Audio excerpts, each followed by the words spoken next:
Petits et grands, écoutez bien l'histoire de Gigotte et le dragon.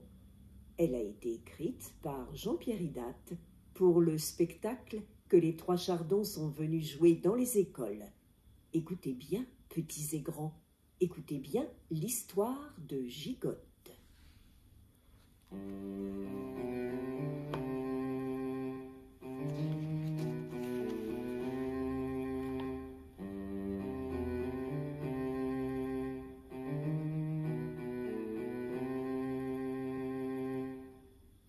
Dans une forêt sombre et profonde, un jeune dragon, dit-on, est venu s'installer pour apprendre à devenir un vrai dragon.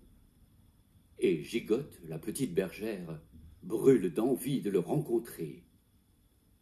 Mais son grand-père l'a souvent mise en garde. Les dragons sont des animaux dangereux et jamais elle ne doit entrer dans la forêt.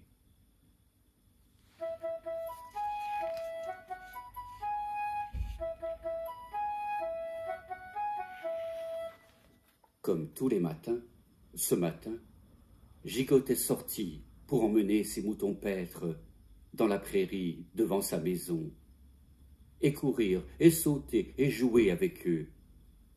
Mais ce matin, tout en courant, tout en sautant, tout en jouant avec ses moutons, de plus en plus, toujours plus près, Gigotte s'approche de la forêt. C'est alors que Gigotte entend des pleurs et des gémissements venus du fond de la forêt. Hélas, hélas, hélas, hélas. Et Gigotte ne peut résister. Laissant là ses moutons, aussitôt elle s'avance et pénètre sous les feuillages.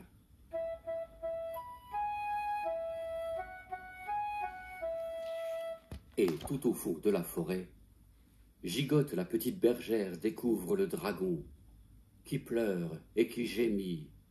Hélas, hélas, pour être un vrai dragon, un dragon cruel et terrible, je dois faire peur aux enfants et les croquer à pleines dents. Mais dans ma forêt jamais, aucun enfant n'ose entrer. Et dans ma forêt jamais, je ne pourrai en croquer. Et jamais, jamais, je ne deviendrai un dragon cruel et terrible.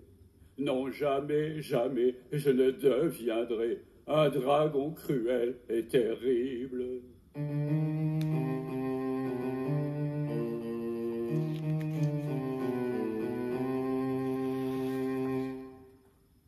Mais soudain, entre deux sanglots, voici que le dragon aperçoit Gigotte. « Que fais-tu là dans ma forêt, petite fille ?» grogne-t-il. « Je t'ai entendu pleurer, » répond Gigotte. « Alors je suis entré. »« Tu m'as entendu pleurer ? Eh bien, tu as mal entendu, petite fille. Un dragon ne pleure jamais. Et sache-le, moi, je suis un vrai dragon. Un dragon cruel et terrible, qui fait peur aux enfants et qui les croque à pleines dents. Et pour te le prouver, petite fille, puisque tu as osé entrer dans ma forêt, je vais te dévorer immédiatement.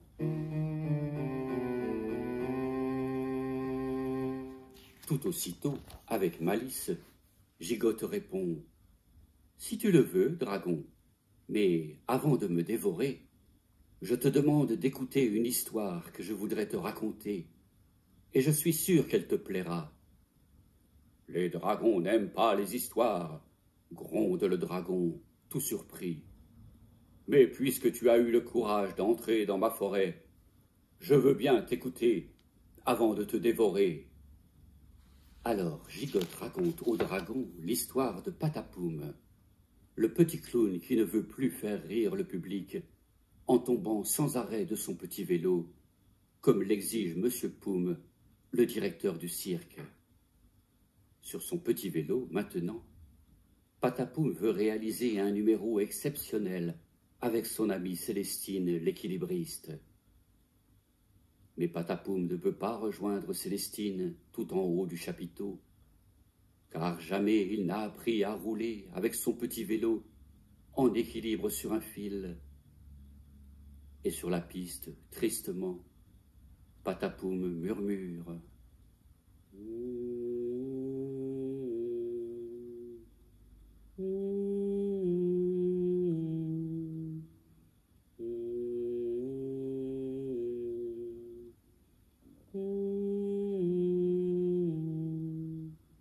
C'est alors que, répondant à son murmure, Célestine s'élance sur sa corde volante pour offrir à Patapoum ses 2 ombrelles. Avec ces 2 ombrelles, alors, sur son petit vélo, Patapoum réussit à monter tout en haut du chapiteau. Et devant Monsieur Poum ébahi, tout en haut du chapiteau, Patapoum réalise un numéro exceptionnel en équilibre sur le fil avec son amie Célestine. Et cette histoire que Gigotte raconte au dragon lui plaît tant et tant que, les yeux grands ouverts, il l'écoute tout étonné. Mais à peine Gigotte a-t-elle terminé cette histoire que le dragon grogne et gronde. « Non, vraiment, petite fille, cette histoire ne me plaît pas du tout, et je devrais te dévorer tout de suite. Mais si par hasard tu connais une autre histoire, alors je veux bien l'écouter, juste pour savoir si elle aussi ne me plaira pas. Mais dépêche-toi, petite fille, car je commence à avoir grand faim. » Alors Gigotte raconte au dragon l'histoire de Malo, le petit garçon qui rêve de voir Lucine, la petite ondine, pour l'entendre chanter le chant des ondines qui attire les enfants. Mais lorsqu'enfin Malo la découvre, Lucine ne chante plus, car une boue épaisse a recouvert le fond de la rivière, et sous la boue épaisse, la rivière se meurt. Maintenant, Lucine cherche sous la boue le grand coffre de bois, dans lequel est enfermé le sable d'or qui peut sauver la rivière. Mais lorsqu'elle le trouve, le coffre est trop lourd, et Lucine, trop faible et fatiguée, doit l'abandonner et fuir au loin dans la rivière. Alors Malo plonge dans l'eau et attrape le coffre. De toutes ses forces, il l'arrache à la boue, et le coffre, en s'ouvrant, libère le sable d'or qui recouvre aussitôt le fond de la rivière. Avec le retour du sable d'or, alors Lucine remonte la rivière et commence à chanter.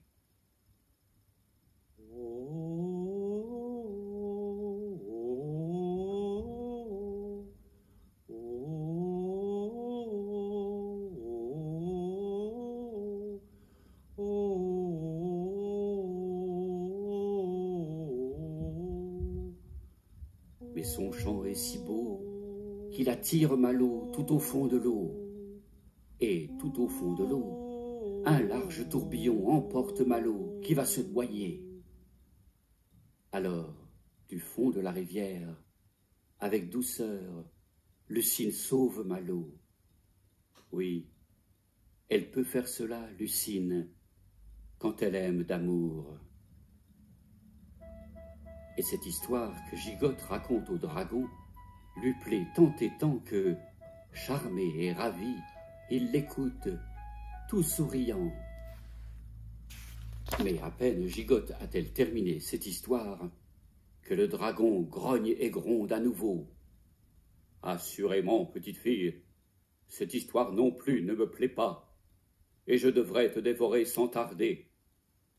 Mais puisque cela te fait tant plaisir de raconter des histoires, avant de te dévorer, je veux bien en écouter une dernière, mais uniquement pour te faire plaisir. Et après cette histoire, foi de dragon, je te dévore. » Alors Gigotte raconte au dragon l'histoire de Bluette, la petite étoile descendue sur la terre pour réaliser une belle action et devenir une étoile bleue, en aidant Ronchon le grognon à devenir aimable. Hélas, l'ourson Ronchon veut rester grognon et qu'on le laisse dormir. Alors, pour aider Ronchon à dormir, Bluette murmure une douce chanson.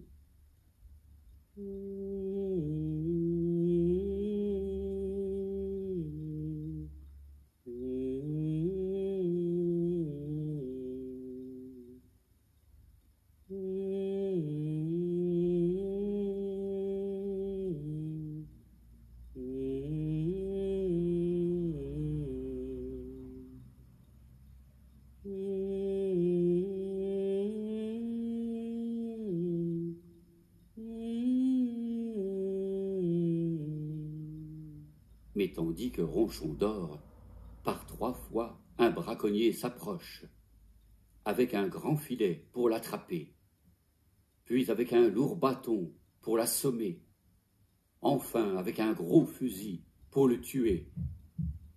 Et par 3 fois, tandis que Ronchon dort, avec courage, Bluette repousse le braconnier.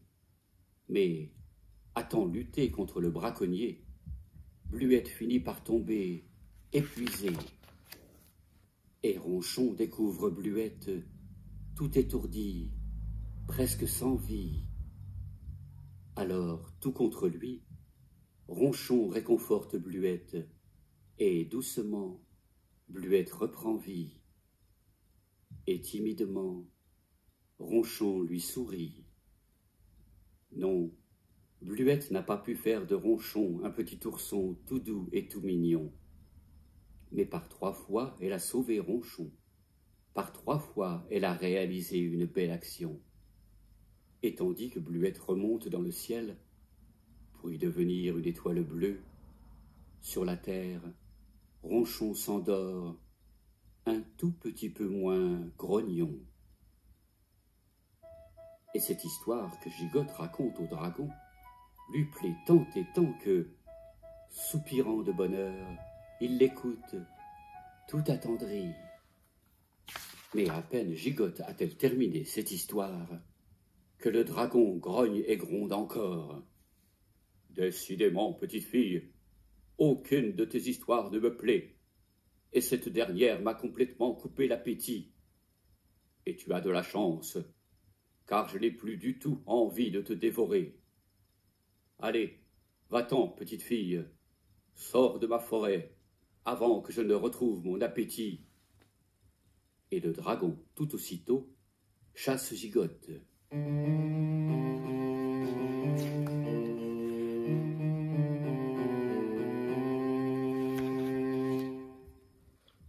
À peine sortie de la forêt, alors Gigotte cherche ses moutons. Dans la prairie, elle les appelle, mais ils ont disparu. Et puis soudain, Gigotte les entend, qui bêlent tout au fond de la forêt. Bé, bé, bé. Grand-père, grand-père, crie Gigotte, le dragon va manger nos moutons. Alerté par ces cris, aussi vite qu'il le peut, le grand-père de Gigotte arrive à son secours. Mais déjà, on n'entend plus les moutons. Grand-père, grand-père, se lamente Gigotte, le dragon a mangé nos moutons. Mais le grand-père de Gigotte se fait rassurant. Il n'est peut-être pas trop tard pour les sauver. Avec son grand-père, alors, à nouveau, Gigotte entre dans la forêt.